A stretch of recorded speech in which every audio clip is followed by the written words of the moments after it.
नमस्कार. महाराष्ट्रातील विविध क्षेत्रातील बातम्या झटपट आपल्या मोबाईलवर पाहण्यासाठी लगेचच सबस्क्राईब करा राष्ट्रशक्ती लाईव्ह न्यूज आणि सोबत बेल आयकॉन प्रेस करायला विसरू नका.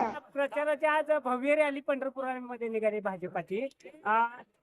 या संदर्भात काय सांगाल आणि पुढची सभा मोठी कधी असणार आहे? भारतीय जनता पार्टीची आज रॅली या निमित्तानं झालेली आहे.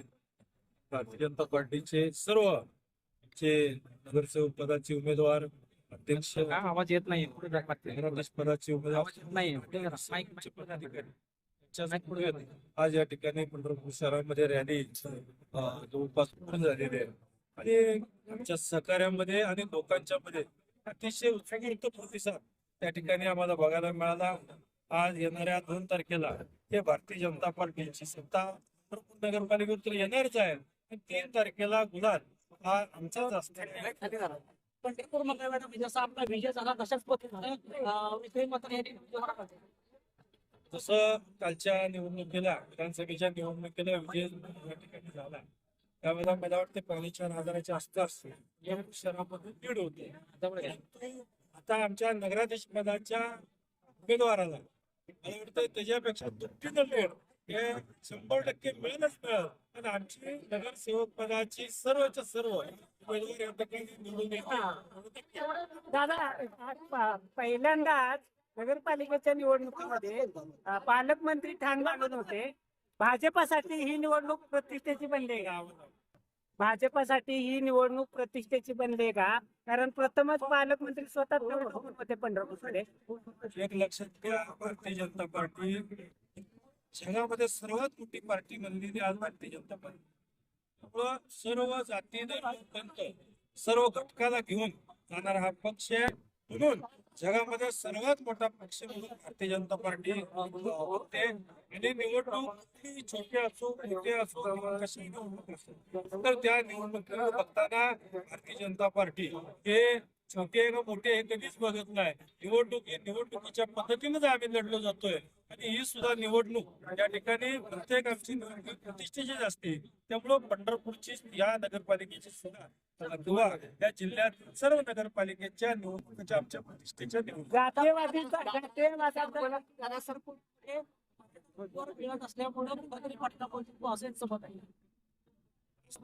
अंगण वाकडं अशी परिस्थिती समोरची झालेली आहे. आणि आता अशी परिस्थिती होत असताना त्यांना बोलायचा काहीच विषय नाही. आता हे पाठीमागे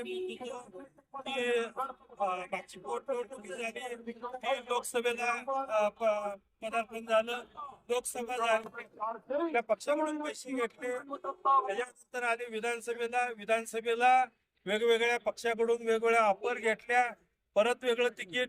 आता घेत असताना आता या नगरपालिकेचे म्हणजे आमदारकी तुम्हालाच पाहिजे, नगरसेवकी तुम्हालाच पाहिजे, हे काय लावलंय काय?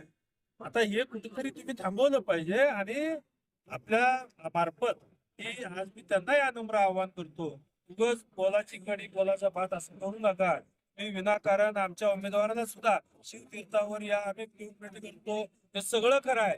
अहो आजपर्यंत गेल्या कित्येक वर्षापासून तुमच्या घरात ही सत्ता होती. तुम्ही एवढं सांगा की या पंढरपूर मंगळवेढा मतदारसंघामध्ये किती निधी आणला आणि काय काय कामं केली हे तुम्ही सांगा. आम्ही जेवढा निधी या पंढरपूर शहरामध्ये आलेला आहे तेवढ्या तुमच्या अख्ख्या कारकिर्दीमध्ये मतदारसंघामध्ये जरी असला तर त्या ठिकाणी आम्ही ते मान्य करू. दादा, उद्या मुख्यमंत्री फडणवीस यांची सभा समोर त्या ठिकाणी मुख्यमंत्री साहेब येणार. कसं आहे, माननीय मुख्यमंत्र्यांच्या नियोजित वेळा आहेत, सुद्धा सगळं टाईट प्रोग्राम आहे. त्यामुळं माझ्या पंढरपूर मंगळवेढा मतदारसंघामध्ये दोन्ही नगरपालिकेला हे आम्ही वेळ मागितली करून त्यांची वेळ आम्हाला त्या ठिकाणी मिळाली नाही. या जिल्ह्यामध्ये अक्कलकोट आणि सांगोला या 2च ठिकाणी त्यांच्या सभा आम्हाला मिळाल्या. अशा आहे का म्हणजे या ठिकाणी नगरपालिकेची सत्ता भाजपची त्यामुळे कदाचित नाकारलं गेलं आपण असल्यामुळे? असं काय नाही. ज्या ठिकाणी मागणी आणि त्यांची नियोजित लागणारी वेळ या दोन्हीचा समन्वय झाल्यानंतर ते वेळ देतात. त्या पद्धतीनं सांगितलं जातं की इथं सिक्युरिटी ही जर त्यांच्या मनात तरी आणि 100% आहे. माझ्या मतदारसंघातल्या दोन्ही नगरपालिका या बहुमताने त्या ठिकाणी येणार आहेत. आमचे सर्वच्या सर्व नगरसेवक हे या ठिकाणी निवडून येणार दादा, आहेत. हे नक्की दादा मतदारसंघाचे तुम्ही आमदार आहेत. मतदारांचे काय प्रतिक्रिया वाटते तुम्हाला सध्या आपण सगळं प्रचार रॅली झाल्यानंतर?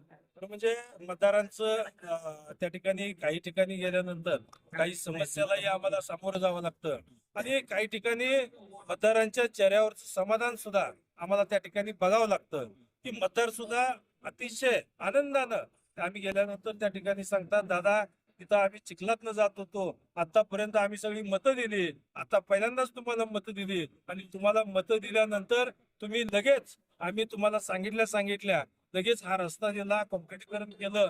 त्या एवढ्या ड्रेनेज अशी परिस्थिती होती की आम्हाला ड्रेनेज मधनं जावं लागायचं.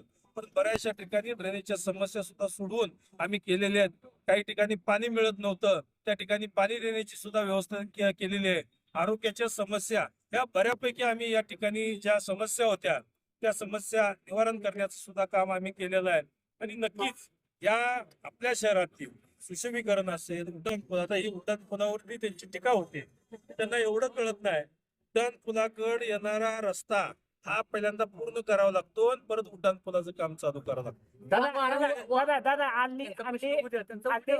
हल्ली हे त्यांना काम कसं करावं हे अजून त्यांना माहित नाही, कुठल्या पद्धतीनं काम करावं हेच माहित नाही. नुसतं एक बोलपंची हे करून कुठे लोक मत देत नसतात. फक्त त्यांच्यात एकच गुण चांगला आहे हे आम्ही मान्य करतो, तो म्हणजे बोलण्याचा. दादा मतदार फक्त बोलण्यापुरतच त्या एक मिनिट ठिकाणी थांब. त्यांनी आतापर्यंत नुसत्या बोलण्यावरच मतं मिळवणे असेल किंवा लोकांचं परिवर्तन करण्याचं, पण कामाचं आणि लोकांना देणारी वेळ हे त्यांच्याकडून कुठल्याही गोष्टी झालेल्या नाहीत. आणि ही निवडणूक सुद्धा झाल्यानंतर आमचं चॅलेंज आहे त्यांना की परत सरपंचचे सरपंच करा म्हणून माझ्या आणि प्रशांत मालकाच्या पाठीमागे 100% लागतील हे खात्रीने मी सांगतो. दादा डिबेटसाठी वारंवार आव्हान करण्यात येते विरोधकांकडून. अहो डिबेट कधी येऊ द्या. डिबेट करायला तुम्ही लोकांच्यातनं गेलं पाहिजे, लोकांच्या समस्या गेले पाहिजेत. कोण तर लिहून देतोय त्याच्यावरच तुम्ही तेवढ्याच गोष्टीवर बोलायला लागला. डिबेट कशाला करायचं? मला त्याची माहिती पाहिजे.